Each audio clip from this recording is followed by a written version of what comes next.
To set corner action for bottom right to lower ringtone volume level in Samsung Galaxy S23 Ultra, swipe down the top of the screen and then tap setting icon.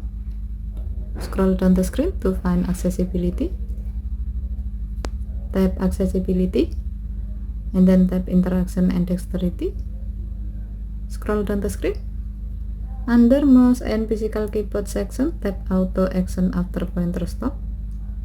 Under corner action section, tap bottom right and then tap the gray on off switch next to ringtone volume down to enable this option.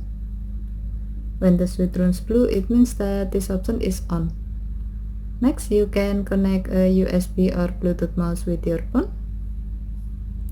Once done connecting, now you can easily decrease or lower the ringtone volume level by hovering and stopping your mouse pointer on the bottom right corner of the screen.